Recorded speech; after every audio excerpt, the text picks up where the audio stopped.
If you are just starting out turning and were stupid enough to tell people that that's what you are getting into, well, guess what they're going to expect from you this holiday season?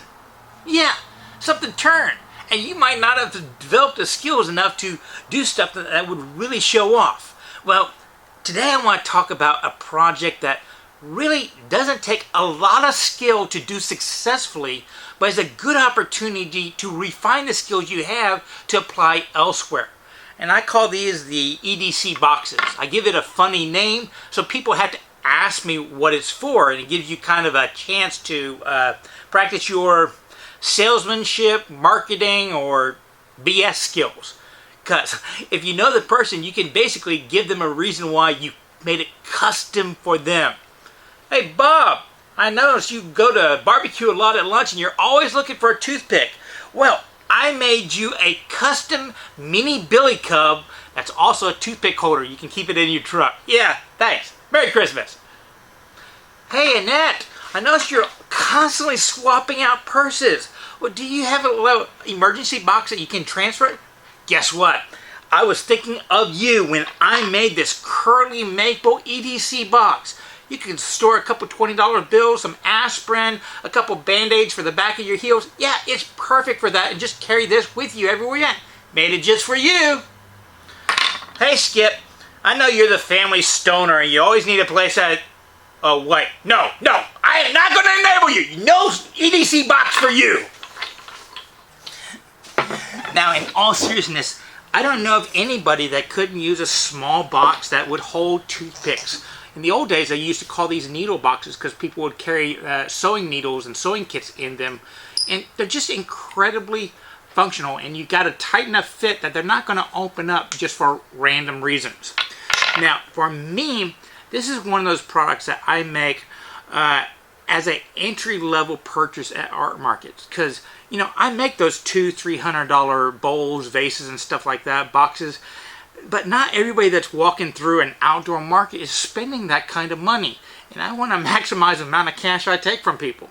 So having something that I can charge between 10, 15, 20 bucks, depending upon what market I'm in, that I've only got maybe 10 minutes on it. And if you're just starting out, first one of these you'll probably spend 20 minutes on, second one 15. But you get in this rhythm that you can really batch these out with this technique I'm going to show you. Because it pretty much takes all skill away except for one cut, where you are creating the tenon where these seat together. And that's the only thing you really have to focus on. Everything else is just artistic interpretation. Here, let me show you what I'm talking about. When you are batching something out for an art market or something like that that looks homemade, the idea is none of them are going to look alike in the end product. But the hard part, the skill-based part, you want to be consistent no matter what design you do. So, the idea is the internals of it are all going to be identical. In order to make the mortise and tenon joint, I use a Forstner bit. And if all of my Forstner bits are the exact depth where I bring them down to this bottom section on the top portion, and on the bottom section they are just the width of the head, well, I know they will all fit together. And the only part of this that is critical for me to do right is the outside diameter of the tenon. That's the only thing I really have to focus on. The internal portion of it, if I have a regular bit, I can hollow it out to a certain depth on the interior, say that red line, and on the bottom, go to that red line. And that way, every single one of these is going to be identical. And to do that, I create a template. And I've been using this template for who knows how many years. The entire width of it is the length of my initial blank that I cut, and then I have all my diameters and measurements, so that this is kind of an x-ray of each one of my boxes. In order to start, I basically round up all the scrap I have. I do a lot of tops, and I always seem to have an offcut of the big 6/4 boards, and as long as I can find a 1-inch square that I can rip out of a board, that's stock that I can do. And this is stuff that most people would consider trash. So when the time arises, I will cut up all my stock into 1-inch boards, which I can use that size for a lot of different projects. Now, here's the deal. One of the reasons why I think turning is so cool is because a situation just like this. I know I want to do a project. I come home from work, you know, you have dinner at 6 or 7, maybe you spend a few hours with the family, then you go out to the shop for a few hours at a time, and you want to be able to actually get something done that you can share with other people. Again, example of the office party or this gift right here. Well, if you've got stock prepped up like this, you know, 1 by 1 inch square is something that I will use for honey dippers, muddlers, magic wands, and this kind of EDC box. So you have a bunch of stacked right there. You have your template. Real quickly, I don't process it past this point until I'm ready to use it. And at which point, I'll take my little 6-inch template with all my measurements. I can drop it down, get the settings just the way I want it. So I'm going to be cutting this length right here. And then it's just a matter of going over and pulling off however many you want to make that day. Now, I very rarely do more than a dozen for the simple reason that that's about all I can do in a few hours. And if this is just the last of the day project, that's all I really want to do. It gets kind of boring after that. So, I've got it up. One of the key things though is I've got to square off the ends because both sides have to be square. So that's what we're going to start out at, and then I'll cut out however many blanks I want.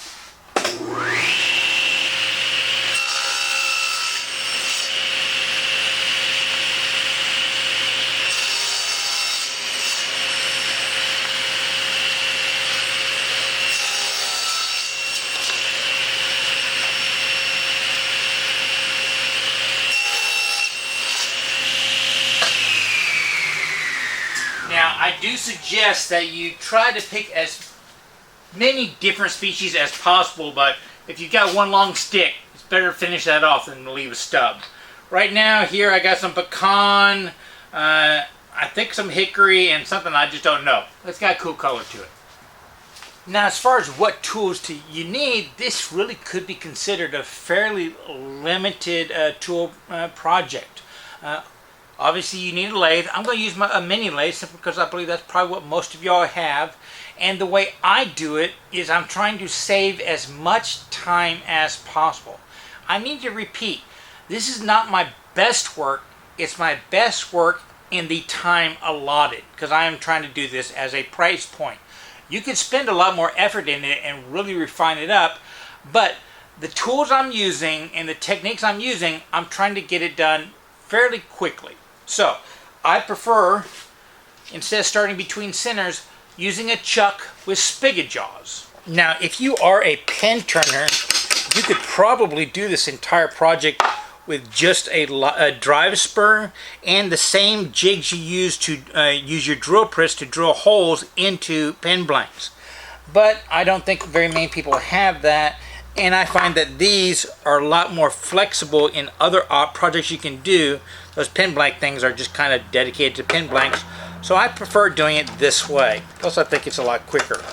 Basically, this just holds it so that I can grip it and drill into it. Other tools you'll see me use are those bits I discussed earlier, but I use Jacob's chucks in my in my tailstock, and this is one of those situations where in turning, it's best to have 2 of these because most of the time when you are drilling stuff, you're going to have to drill different sizes, and while you can get away with one of them and just swap out bits, it's just so much nicer to have 2, and they aren't that much money in the long run because these are lifetime investments, even the cheap ones.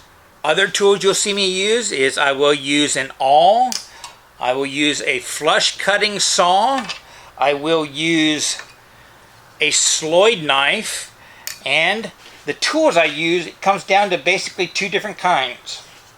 I'm going to use a skew, and I will tell you I have 2 different size skews here.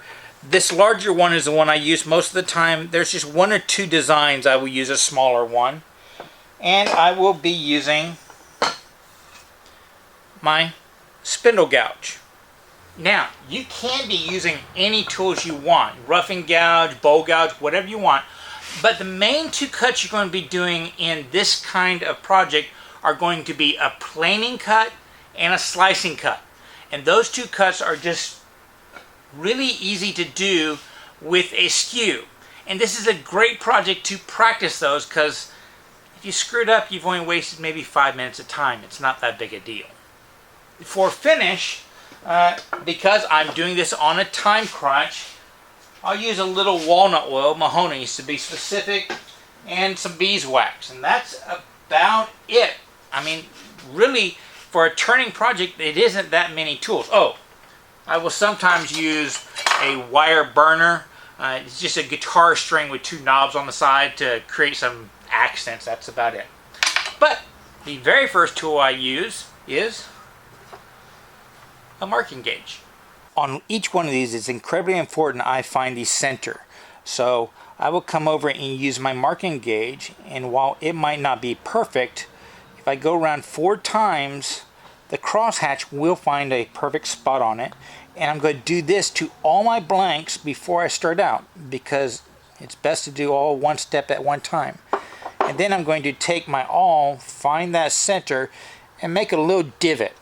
And that divot is going to be easier to find on the live drive and my drive spur at the time, because the little driving pins will just kind of slot into it.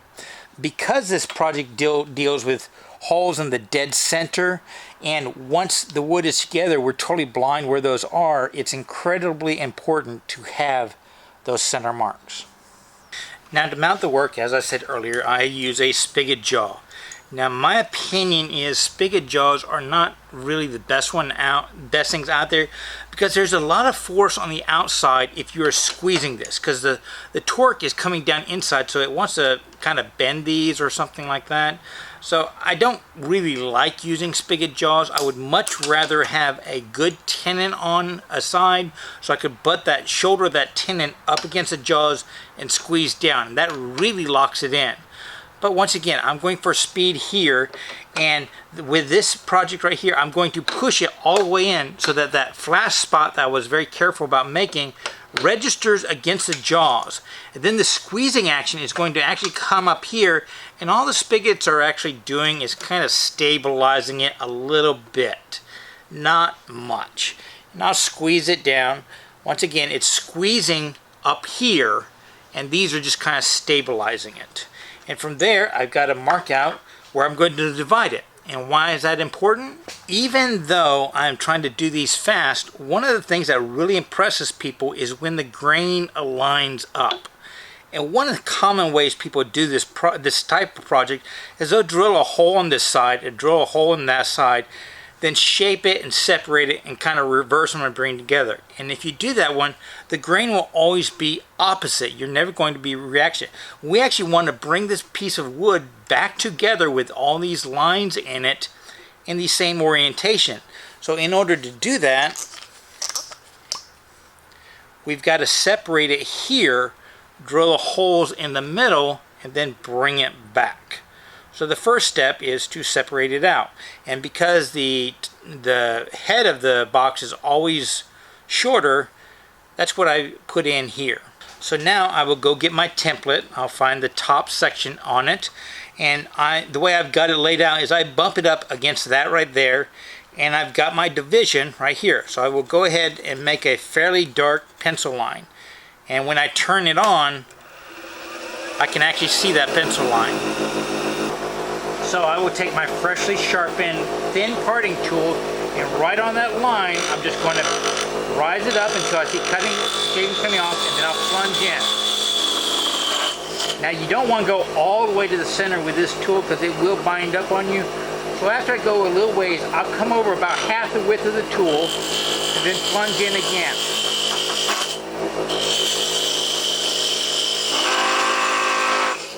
Come back, plunge in.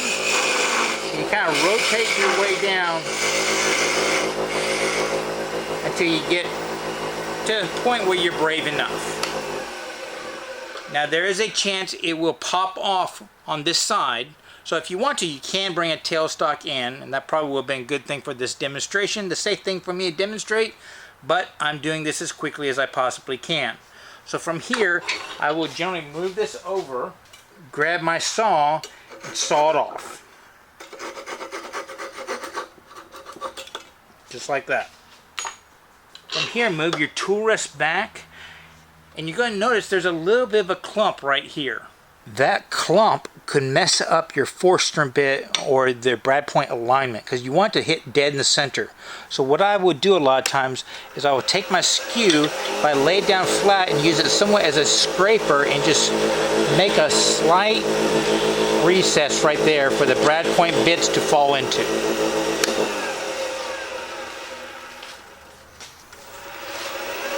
I will also somewhat hollow out this with a scraping cut.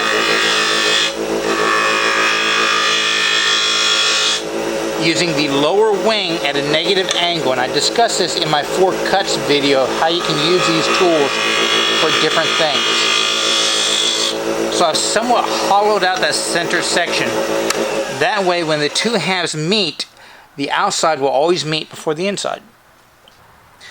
Now this being the top, it's going to actually use 2 size holes if you remember. The first is going to be a Forstner bit and it comes down in. And the reason why you go for the first one, this one being, is because that center spur will create a spot for the brad point bit's spur to fit in. So they will both center each other. So I'm just going to come in here, and the way I do this one is I measure it towards the bottom of the black of that shank right there. So you put it into the tool rest. Now here's a kicker. The tool rest cannot be in its fully retracted position. Right now, you see how it's got some wiggle in there? This cone is actually, there's a push out bar, so when you retract it, these will push themselves out. So you actually have to extend it out a little bit so it will fully seat in. So now there's no wiggle.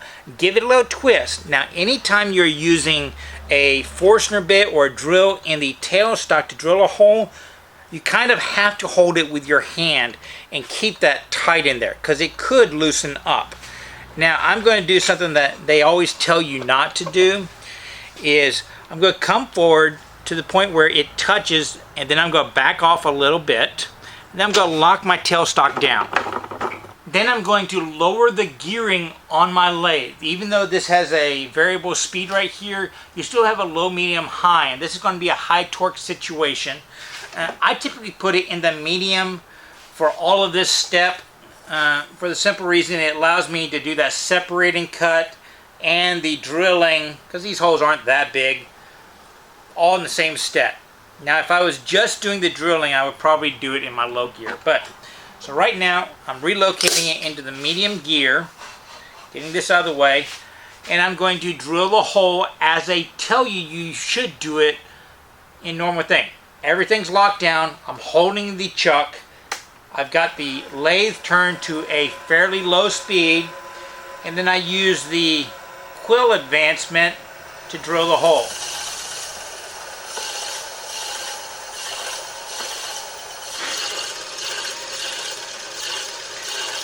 Once the head's buried, I start paying attention to that little black line, black rim.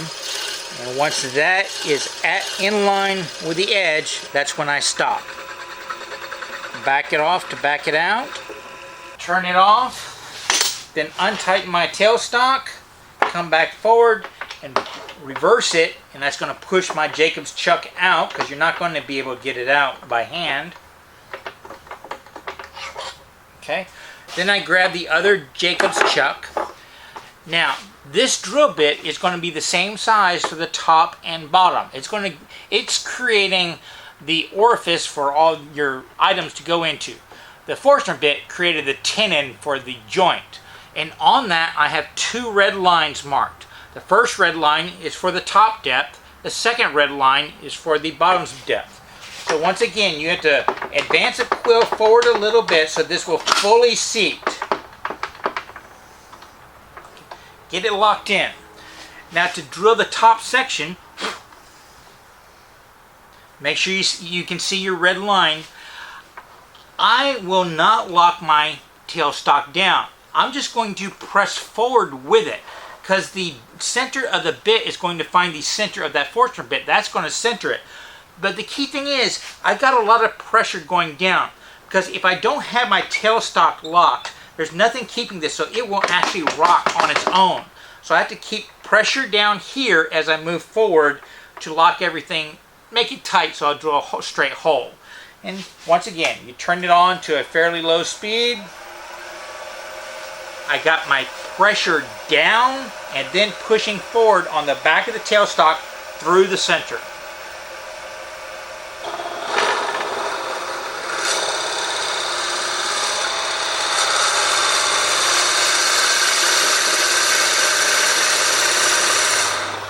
I just find that a lot faster.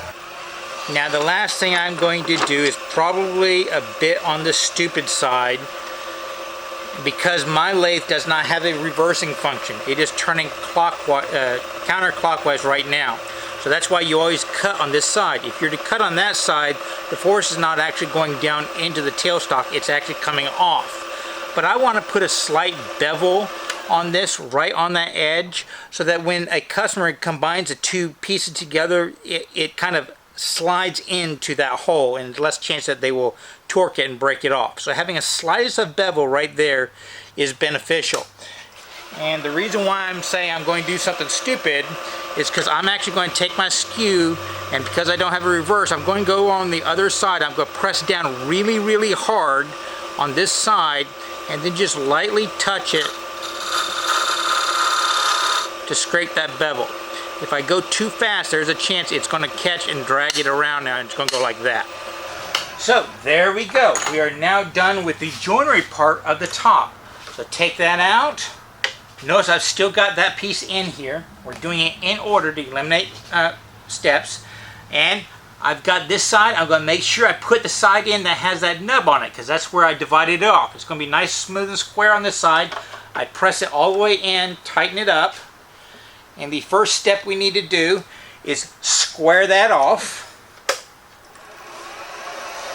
Oh, and this is a good point. I want you to look at this. When this thing is spinning, if I put something dark behind it, can you see how there's kind of this shadow setup? I'll turn the speed down. See, it gets more obvious. That is not in the chuck square. See how that center section, it's dancing around, which means that maybe this piece of wood was a little bit twisted or something like that, or for whatever reason. So whenever I square this off and drill a hole in the now center, it's not going to be the same center as this piece right here. It's going to be a little bit offset. And that's going to show itself off whenever you look at the grain direction. We're never going to actually be able to get them to be perfectly lined up. There'll always be a slight offset because it is not centered in the jaws. This is an example of I'm doing as good as I can in the time allotted.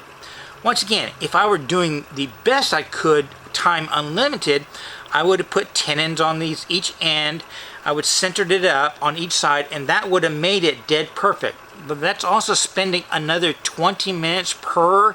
I'm also doing different setups on the jaws, and there's just a lot more effort going into this. I'm trying to eliminate as many steps to eliminate as much labor, and just dealing with the fact that it's not going to be perfect is part of that.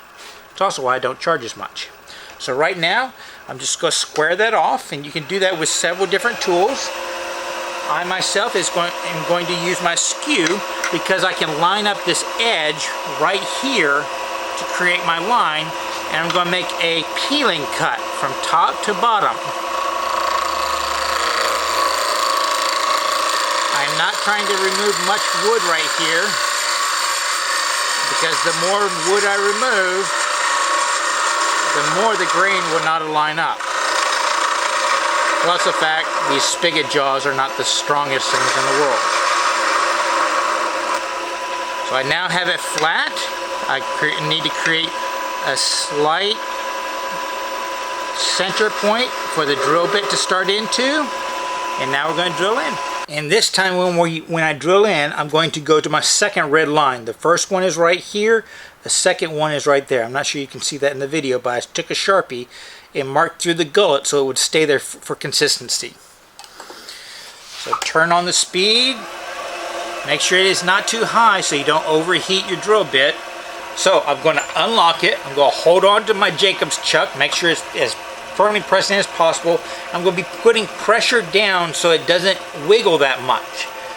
And then I'm just going to slowly go forward. Now the key thing is I'm pressing back here right in line. I'm not pressing over or anything like that. I'm just going forward.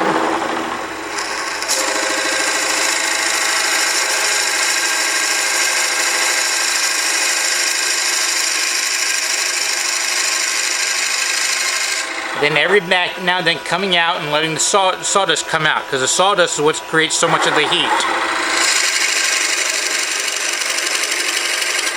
Then back it out.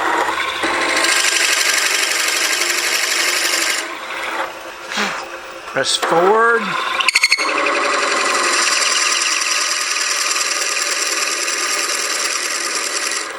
Back it out. And the last one. Make sure I stop at the red line. Now it's time to set the depth of our shoulder. So we have the cap right here. We want this little tenon right here to go in a certain depth, but we don't want it to go in so that it bottoms out on the inside of that ledge right there. And if you remember, we set that ledge by utilizing the Forstner bit. We went all the way to that black band right there. So if now we just set the depth of this tenon to the width of the, I guess you call that crown, we know we won't go too far. So real quickly, I'm going to take the depth of my Forstner bit, not going all the way to the tip, just to the rim right there, and I'm going to make me a pencil line. Then you can just extend that all the way across, and that'll be dark enough that as it's spinning, we'll be able to see it. Now this next step is really the only difficult part in the whole project, because we're going to fit this tenon to the mortise we created earlier. And we're going to do that with a peeling cut. Now I want you to notice my skew gouge. It is pretty much straight going from here to about right there, and that's when it starts to curve down, or at least that's how I try to sharpen it. But if you look at it, the angle, it is angled at a skew. That's why they call it the skew. So in order for that to be flat, I actually have to not go in straight, but at an angle. So what you're going to see me do is a peeling cut, but I want you to notice the cutting edge is perpendicular with the, it's parallel with the grain, and I'm basically going to set that shoulder in line. Now I'm not going to worry too much about getting a perfectly clean cut on that shoulder right now. I'm just going for the depth, and through practice you're going to know how far to go, and then we will fine tune it. So here we go. I turn up the speed. I'm still in the middle gear, and I'm just going to have to go a little bit slower because the blade is not turning as fast. Now do a peeling cut all the way down pretty close. Now if you don't know what I mean by a peeling cut, I do suggest you watch that 4 cuts videos I did earlier. So then I'll come back up, I'll do it again, coming down.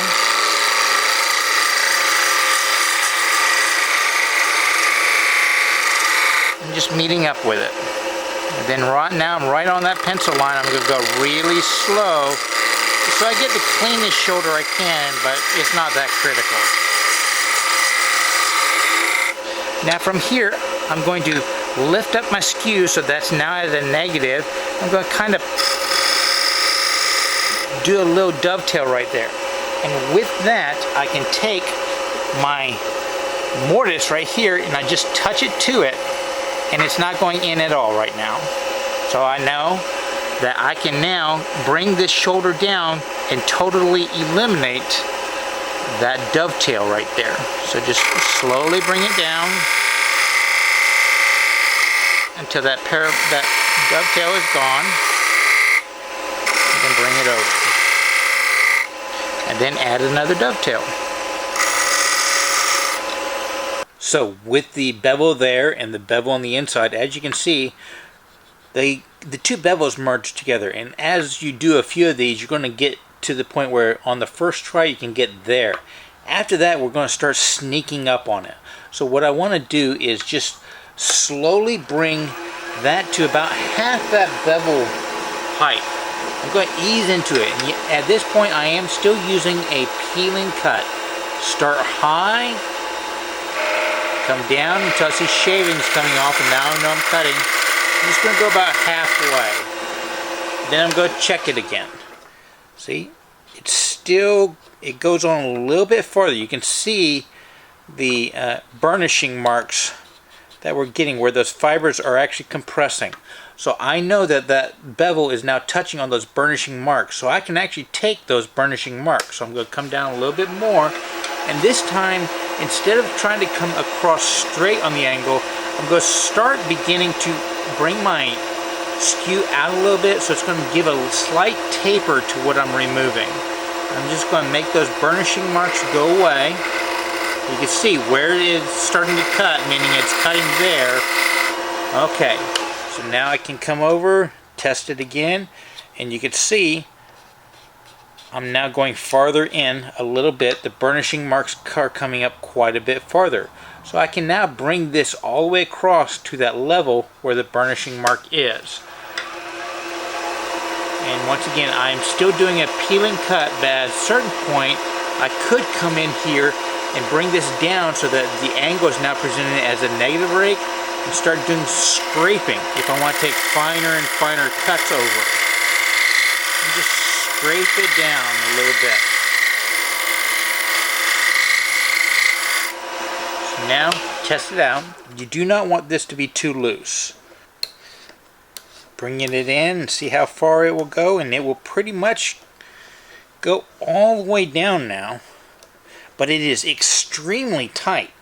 So at this point in time, I'm going to revert to sandpaper. I have some 220 grit sandpaper, and if I hold the sandpaper so it forms a U, I can pretty much guarantee it's going to be straight. And I just slowly sand it down until it fits on tightly, but not too snugly. See, I'm still burnishing as I go down. So if I just sand off the burnishing marks, I'll get closer and closer to the perfect fit.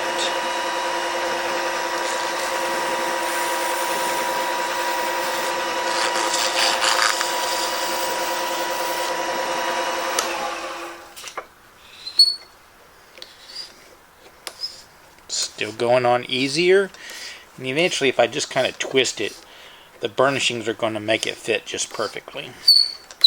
There we go. We have the perfect fit. Now I can't emphasize enough the value of sandpaper when you're getting those last final kind of fittings, especially when you have such a long tenon. And we need that long tenon so that we can get that popping airtight seal that we like so much, that impresses the customers. And a little bit of oil will dramatically loosen this up whenever we finish it. But for the most part, I am now done with the interior section. Everything else is decorative. So while we've got this set up the way we go, just throw this down, load up another one, and start the whole process over. Here's a little montage for you.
So now that you got the last of the joinery all done, it is time to change the setup. And whenever I do these segments, I kind of base it, when I'm working on the lathe setup. I would do as much as I possibly can before I need to change something here. And in this particular project, basically we only had two setups. One with this spigot jawed chuck, and the other between centers. So for the rest of the project, I like to use a drive spur, and specifically one with good teeth on it. This is a 4-spur one, and whenever you squeeze the work between centers, this will actually dig into the end grain and give you a lot of bite to it. Whereas if you're just learning and want to practice with tools like the skew, which I'm going to be demonstrating here, this might be a better option. It's called a cup drive, and you can see it's not going to bite. It's actually going to transfers power through friction spread over a larger area. That way, if you get a bad catch, your work will kind of spin on this and make a squeaky sound. You can back off and it'll just go again. No big deal. I just don't like it because I get kind of aggressive with my tools and this slips a little bit too much. I prefer these 4 spurs, which have a lot more bite. You'll also want to drop a live center in the back. I prefer the cone ones like this because it just gives me more room to work to the point. Though you have to be careful because this can split wood if you get too aggressive with the rear spur. And then it's just a matter of taking that point that we did with our awls, lining up the 2 points there, and squeezing it together. Now I will say, once you get this set on the first one, you are not going to have to really change it. But you want to extend it out a little bit here so you have some room to move the quill so you can lock this and never have to move it again for this project.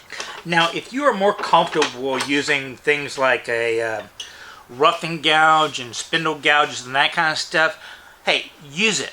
But I would encourage you, if you are just learning and this is kind of an entry-level project that you want to repeat, a dozen times so you can get some good practice and work on your skills, then go with a skew, because I'm pretty much going to use a skew for about everything from here on out. And this is a great practice, especially in this first step where all I'm doing is making a cylinder to practice your planing cuts, because you're going to be turning so much air. If you do get a catch, that catch kind of dissipates in the air. It's just easier to control. It's just great practice. But the first step is change those gears so you're in high speed, because we're going wide full open from here on out. Now, a lot of people are scared with speed, and if you are turning big heavy bowls, I would say yes, that is intimidating. You really kind of need to watch your speed. But if you're turning pins and stuff this small, speed is your friend. Once you've got it squared between centers, that is the safest thing you could be turning. And the speed will actually make everything smoother and more confidence-inspiring. So right now I have my lathe in its slowest setting in high gear. But even at the speed, see how my tool bounces? It's because there is enough time for gravity to work, so it's going to come down into these gaps. And that is very disconcerting. Whereas if I were to turn the speed up, gravity no longer has enough time to make it work, and it just kind of, it's not as hard. It also allows you to use the wood more like a solid piece. For example, if you watch my 4 cuts video, I talk about riding the bevel and how that is so important because it controls the depth of your cut. Well, in this situation, I can touch my tool to the tool rest. I can touch a tool bevel down. I am not cutting, but it is a nice, it's allowed, but it's smooth on my hand. It's not jarring. Whereas if I had that speed down low, there's just more impact coming into my hand. At a higher speed, I can treat it more like a solid piece of wood. I touch a bevel, I lift up until I see shavings coming off, and then I move across. Touch, lift, move. Touch, lift, move.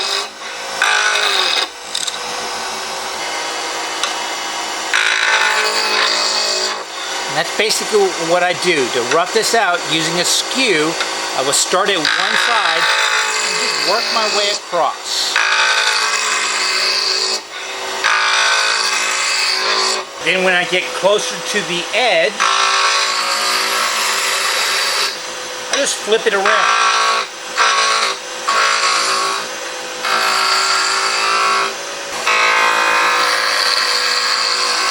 And I flip it around because you always want to be going off the wood. You don't ever want to come into the wood off the edge because there's a good chance of getting a heavy catch and it's just not as safe. Now when you're doing this, you have to be careful. Now right now I have the standard drive spur that comes with my jet lathe. And I like using it on this project because if you notice, I'm now just about round, but I have, you know, a good 1/8 of an inch spacing right there.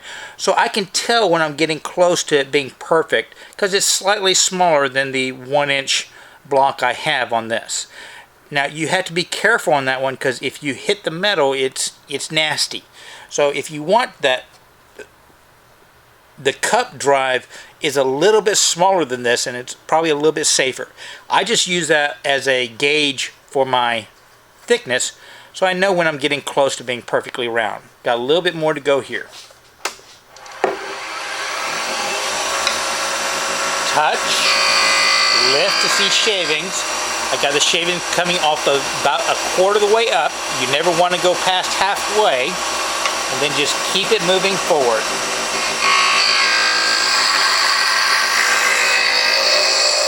And as long as you are going downhill and not coming up, you're going to get really some nice smooth finish. Now I want you to notice something.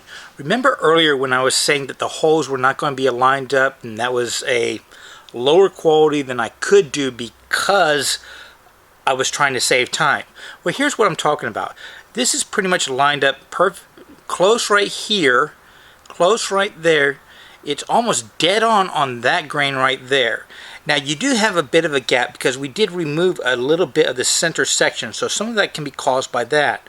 But when you have it, the two pieces that are kind of offset, opposite, what's going to happen is it's going to line up perfectly one spot and the other. And that is one of two reasons why I never leave this joint right here perfectly smooth on just about any box in any style I make. The second reason is this is now end grain. Whenever you add an oil finish, which I pretty much always do, it absorbs into the end grain a little bit more. That's why the ends of boards are generally a little bit darker than the faces. So that line, which looks practically invisible now, even you notice it because of the grain not lining up perfectly, it will become a very noticeable line after I add oil to it. So at this point in time, I've got this perfectly smooth. Before I do any decorating, I'm going to add a V-cut where I'm going to use the very tip of my blade and just enhance that line. It's a very simple. I start up high, I just aim right for that line, I push down into it, then I come over on either side, come down like that, plane it up.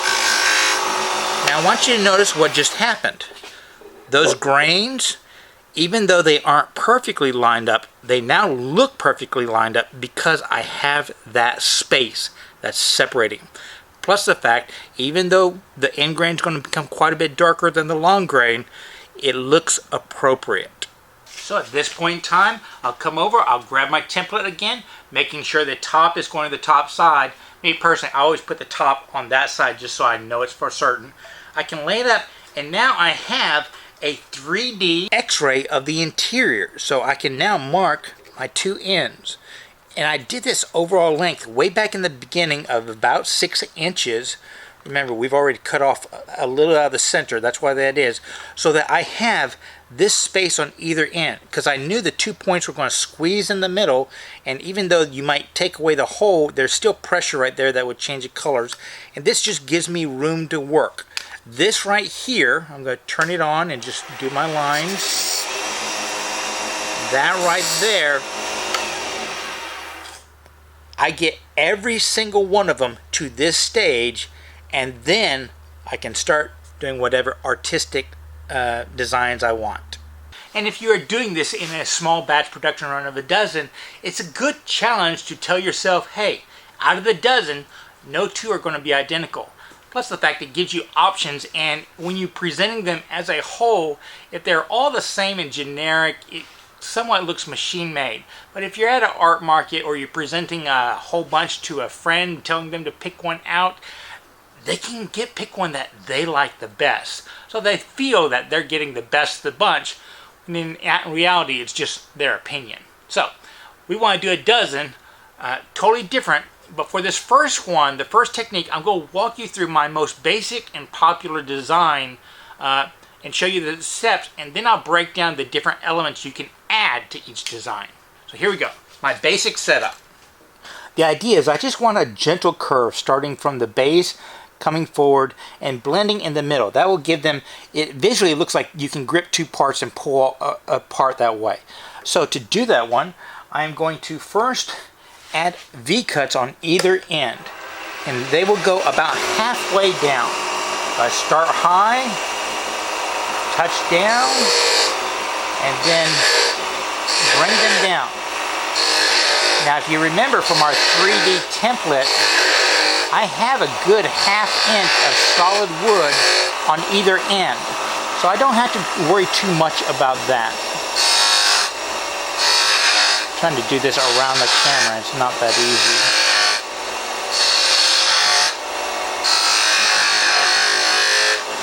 Okay, from here I can remove a little bit of the trash on either end. That'll give me some working room. And then it's just a matter of nice planting cuts terminating right there from each side. Start here, make one coming in a little bit more, a little bit more, and a little bit more. Reverse it, come the other way, and once again I'm going around the camera, it's kind of hard to do.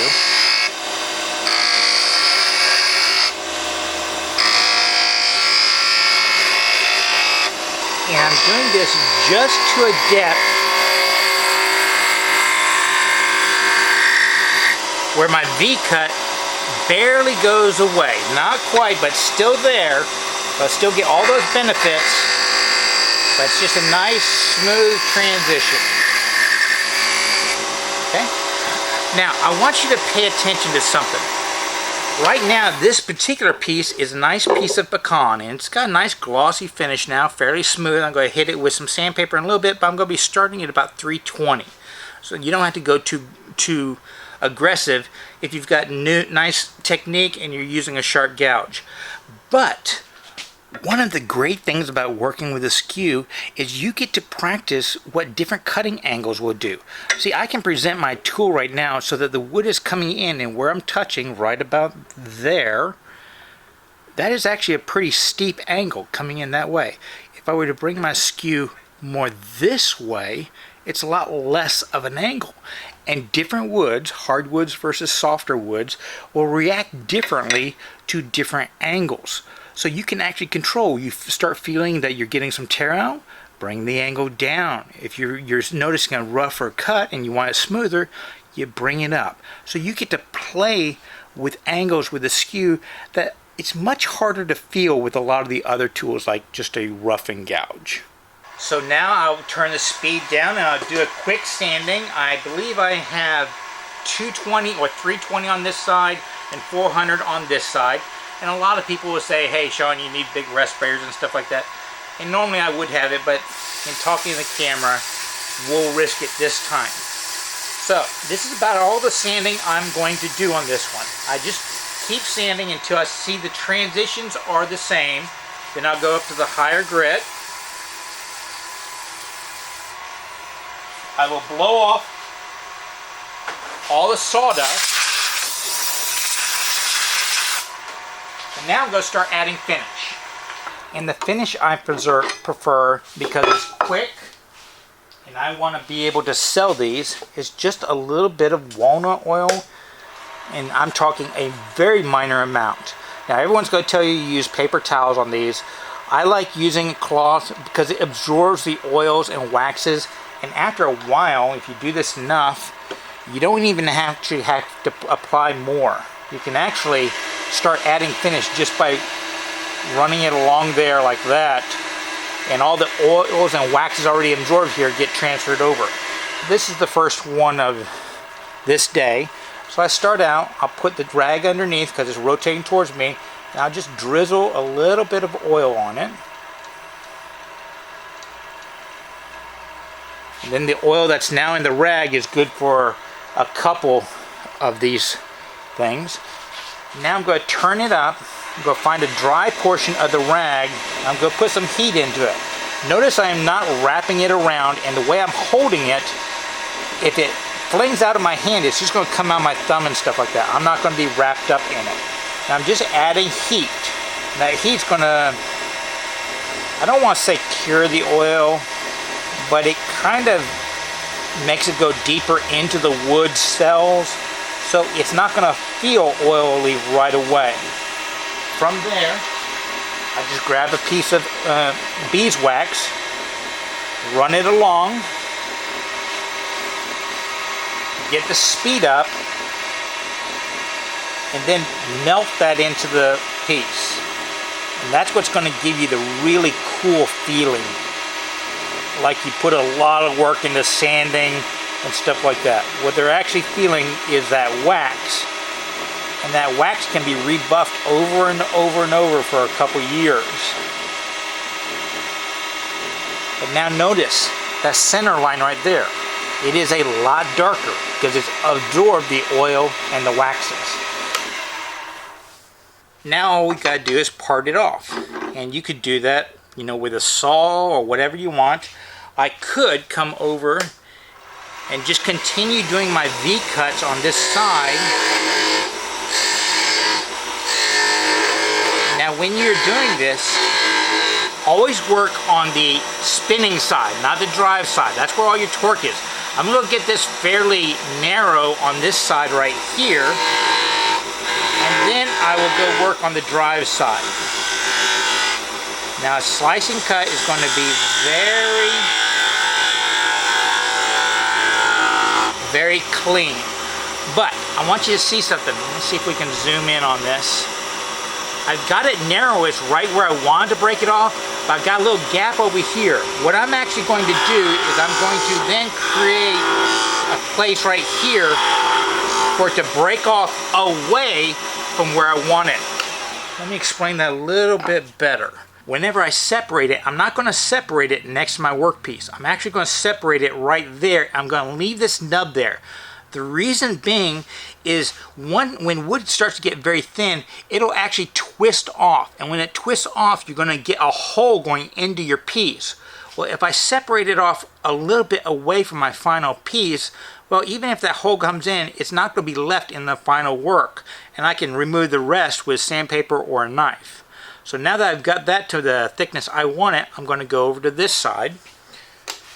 And to just show you the difference, this time I will use a spindle gouge.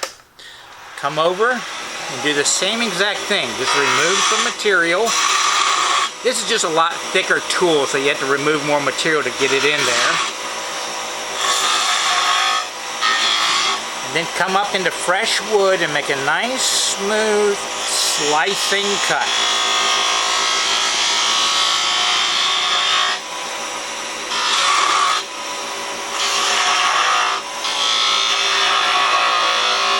And once again, I'm going to come up a little ways and create a V, so it will separate off there, not somewhere else. Now, at this point in time, you could remove it and just use a saw or something else to get them off, and that'd be the safe way to go. A lot of times, I will go ahead and separate it off with my skew on this side, and then just do that side with a saw. So that's what I'll show you how to do. So I'm going to reach around. I'm going to get it fairly thin.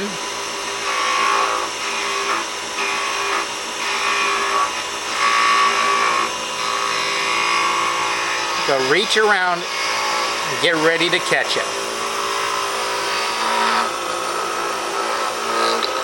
There we go. I lost my clip that I just had, but whenever you're doing this off with a saw, you would have that V-cut. You don't want to go straight across. What you want to do is you kind of take it to the side and angle it up, and then just make a smooth cut, and it'll pop off. You'll only be left with that nub that's right there. At which point I will grab my Sloyd knife, and using my thumb as a pivot point, my hand's drawing back, so I'm actually making a slicing cut, and you start kind of whittling up until it gets flat, and then you can start slicing it so it gets smooth. And I would do this until I see no more tool marks.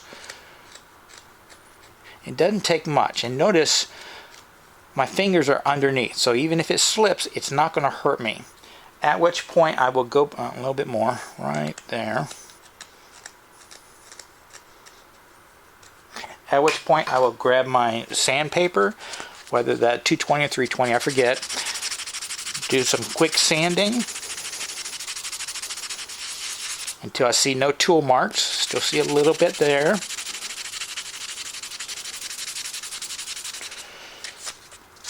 Once I see no tool marks, go to the 400 to buff it, polish it. Then go grab that rag that you just used with all the oil and wax in it, and using a lot of pressure, build up some heat. And there you go. You have no tool marks, nice shape, grain lines up. Interior. I do not finish the interior at all because I'm sewing it for not much money.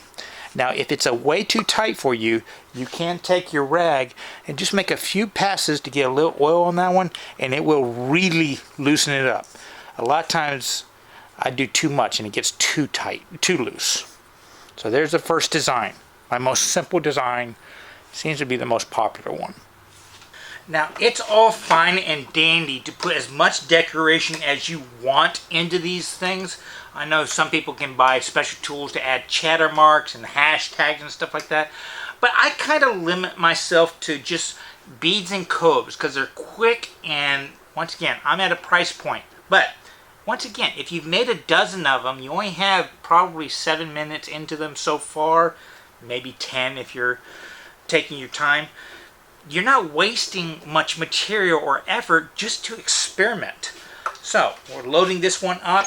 On this one, I'm going to show you beads, coves, and some ways to add other kinds of decorations really quickly. So here we go. Let's rough it out.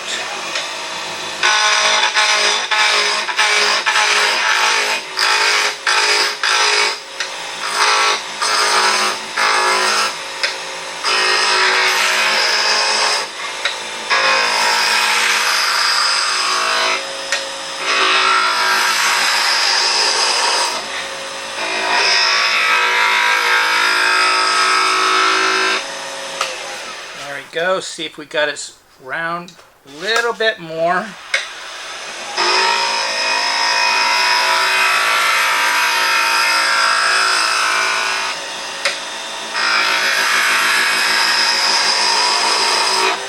Add the V-notch on the joint.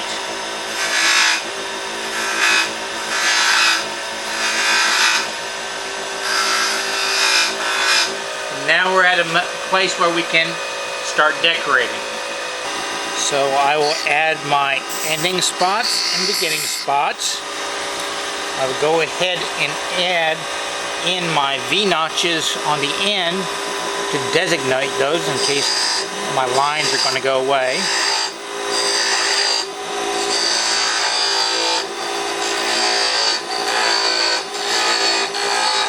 There we go. Some people like kind of a lipstick where the top is a definite cap. So you can actually blend this into the base of that one and leave this tall. So that's what I'm going to do. I'm going to start over here. And notice as I come closer, I move my gouge a little bit farther so the shavings start coming off here where they're doing it, and then as I get closer to that spot, they bring it over here. So eventually I'm pushing off right at that point. That allows me to get really close into there.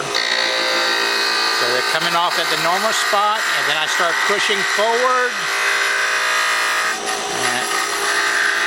And there we go. Just a nice little curve. Try not to leave any tool marks. Okay? Now I want to add some beads right here. So what I'm going to do is I'm going to add 2 V-notches. And these are such small beads. After that, I'm actually going to round them over with the sandpaper. But in order to make them look like beads, I now have to lower this section right here.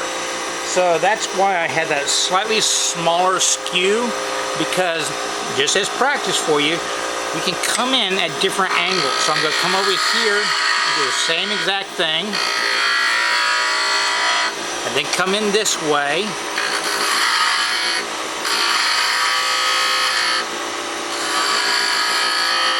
And I'm actually going to rub the bevel off of the bead right now. And I can get a nice, smooth cut.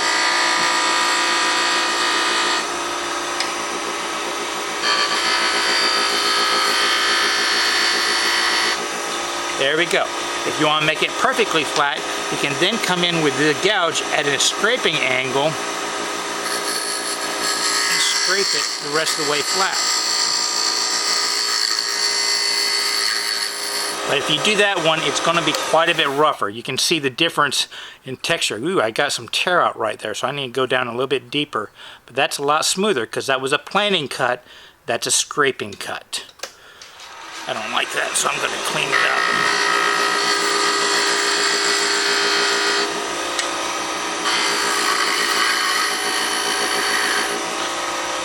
And then from here, the normal sanding will round over that bead. Now when I am shaping, I do like to have my dust collector because it makes a lot more of a mess. I have a little bit coarser grit right here. I want to say this is 220, that was 320. That's just come over here and that'll round it over without spending too much time on it.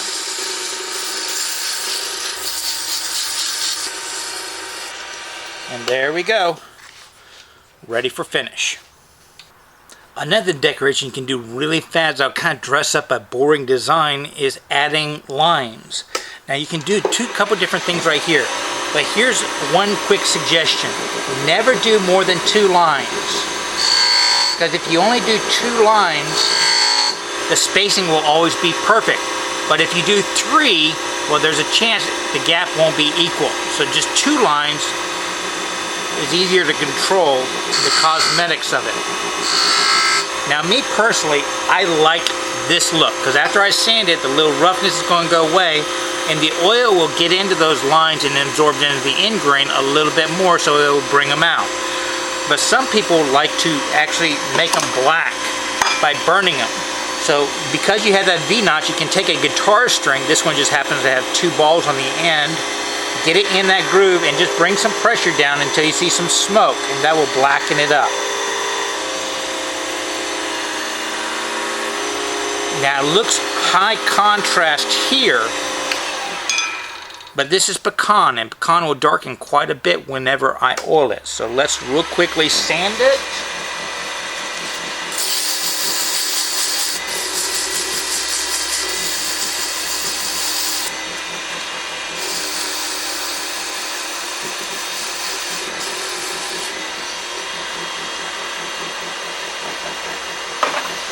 Blow it off. Add our oil, heat it in, then you add your wax. You don't want to add too much wax when you've done those lines because the wax can get inside those lines. Add your heat. Find the dry spot of your rag to get off the excess.